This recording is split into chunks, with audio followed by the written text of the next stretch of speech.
చాలా చోట్ల క్రిస్టియన్స్ ని చంపేస్తున్నారు కదండి.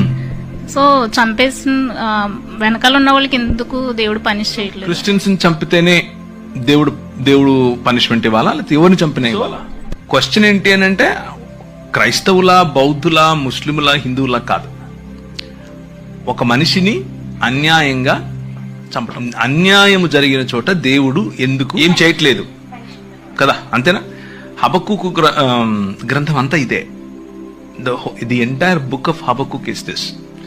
ఏంటి నువ్వు చూడవా, అసలు ఉన్నావా? నువ్వు ఉంటే కళ్ళు మూసుకున్నా. పాట కూడా పాడారు ఒక ఆయన పాత రోజుల్లో. ఉన్నావా, అసలు ఉన్నావా, ఉంటే కళ్ళు మూసుకున్నావా. దిస్ ఘంటసాల గారు పాట. భక్త తుకారం చూసారా?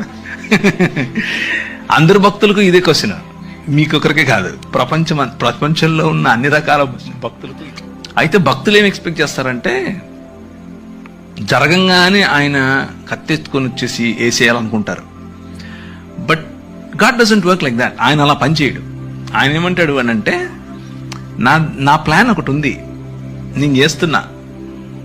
అప్పుడు హబక్కుకు కోపం వచ్చి దాన్ని ఏమంటారు, అలిగితాడు. అలిగి పై గోపురం ఎక్కి మఠం వేసుకొని కూర్చుంటాడు, నువ్వు చెప్పు నాకు ఇప్పుడు ఆన్సర్ అని. దానికి ప్రభు ఏం చెప్తున్నాడు అని అంటే, నువ్వు చూస్తుండు, నేను చేస్తున్నా, నేను ఒక నూతన కార్యం చేస్తున్నా, అది వస్తుంది, అది జరుగుతుంది, you just need to see it.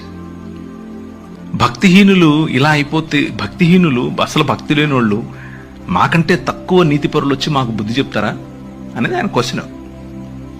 దానికి దేవుడు ఇచ్చేటటువంటి ఆన్సర్ ఏంటి అని అంటే,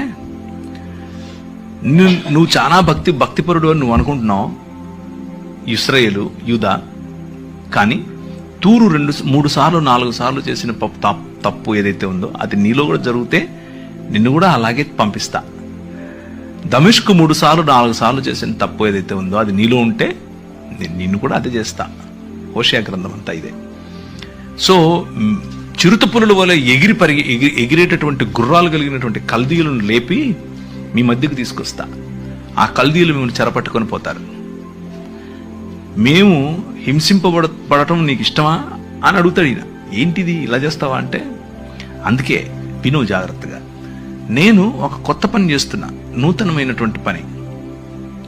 సంవత్సరాలు గడుచుతూ ఉండగా నీ పని నువ్వు చేయి, నన్ను క్షమించు, నాకు ఇప్పుడు అర్థమైంది. నువ్వు చేస్తున్నావు పని, యూఆర్ వర్కింగ్ బిహైండ్ ఇట్, కాకపోతే నేను అనుకుంటున్న పద్ధతిలో చేయట్లేదు. నాకు ఇక్కడే ఇలాగే పైనుంచి ఉరుములు పడాలి, కింద భూమి పగిలిపోవాలి అని నేను ఎక్స్పెక్ట్ చేస్తున్నాను. అలా